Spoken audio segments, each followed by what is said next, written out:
All right, hi everyone, I'm Bitmaniac and welcome to this video on Bitcoin network growth and usage.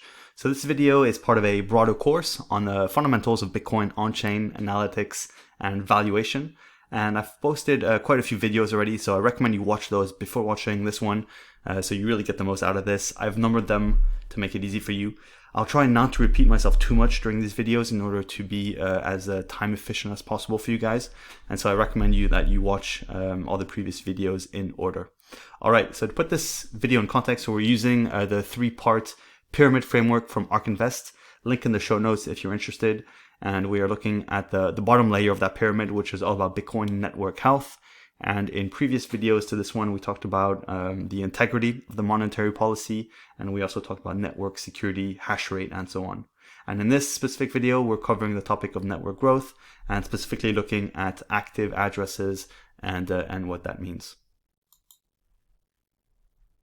Okay, so let's start by looking at daily active addresses, and we're using glassnode.com here.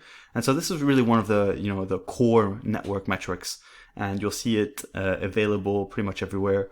You know that a Bitcoin transfer, a transaction, involves sending Bitcoin between two addresses, and so they become active. So you really could assume that daily active addresses is a good high-level proxy for network usage. So let's have a look at how this works. So right here you have a time series from January 2016 all the way to today, which is end of May 2021. The price is in black as usual, and daily active addresses is in orange. And so it's a super noisy metric, so I've used a 7-day moving average to kind of smooth it out. And both metrics are plotted on a linear scale, so no log scale here. So the first thing to notice is is a super strong correlation between price and the number of daily active addresses. So you see here in the 2017 bull market all the way to end of 2017, big spike in price, big spike in active addresses, and you see this as well here recently, big spike in the number of active addresses with the price here as well. And so this is a really good reminder that Bitcoin is mainly used for investment purposes.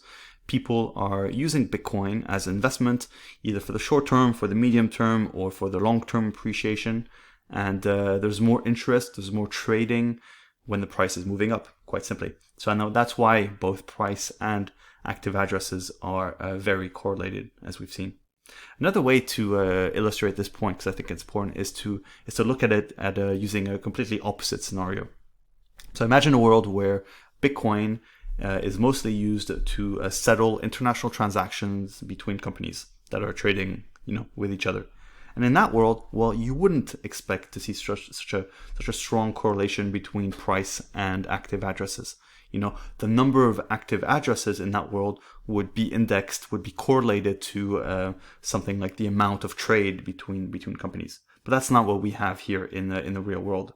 And so that isn't to say that companies aren't using Bitcoin as a way to settle transactions in the real world, but more to say, that the correlation between price and daily active addresses really highlights that basically the investment is a predominant use case, at the moment.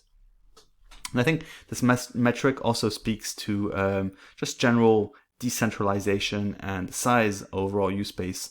More people using the network will lead to more active addresses on a daily basis, and all of that makes sense. But how do you use this, and how does this become really useful for you? Well, actually, I don't think it's hugely useful, and I see a lot of people making somewhat wrong conclusions with this metric, which is why I really wanted to bring it up so you guys don't make the same mistakes. So a couple of things to watch out for here.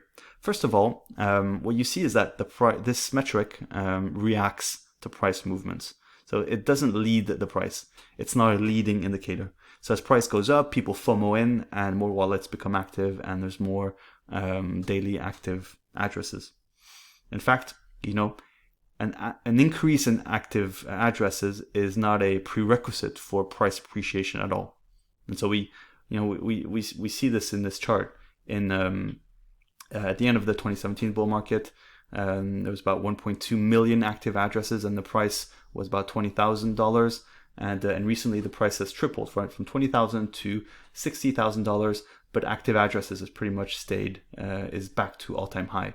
So price has increased a lot, but active addresses has not increased much versus a previous all-time high. And in general, active addresses don't give you a full picture for total Bitcoin economic activity, because a lot of the activity actually happens on exchanges. People are trading there, people are buying, people are selling, people store their coins on exchanges, and none of that actually gets reflected on chain. So none of that gets reflected in the data we're seeing here.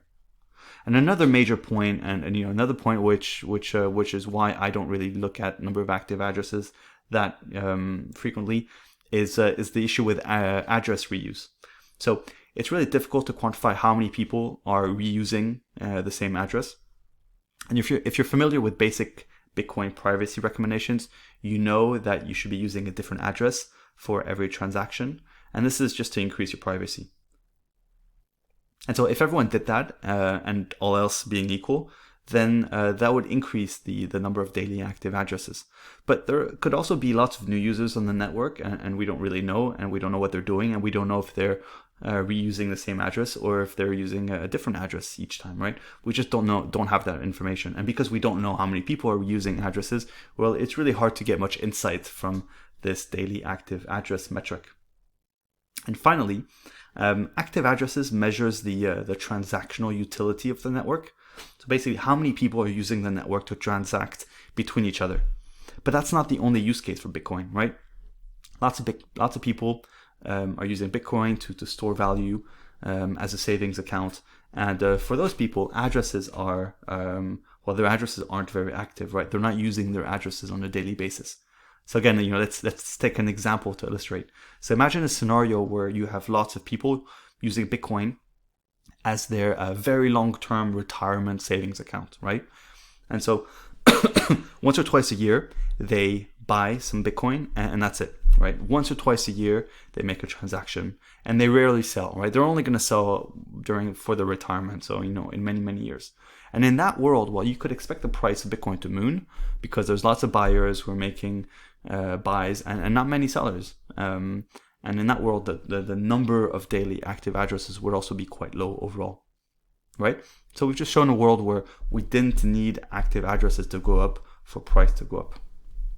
All right, so now I think I've sufficiently warned you against the utility of this indicator, but I have to admit there is one scenario where I do believe it could be useful. And so this, where it could be useful is when you have a strong divergence between how price is trending and how the active addresses is trending. And so this is something that we saw here in 2014 to 2015. So if you look at the black line, which is the price of Bitcoin as usual, so end of 2013 it was around $1,000, and then there was a long bear market, and in September 2015 the price was less than $300. So here this is illustrated by the dotted line.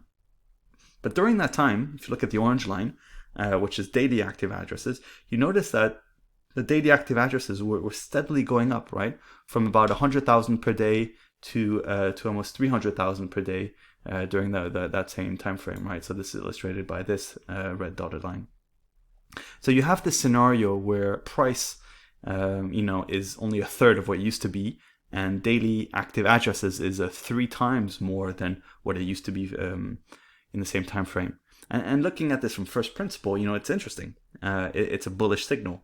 And I'm not saying it's a buy signal on its own. You have to study a lot of other indicators, and we'll cover those.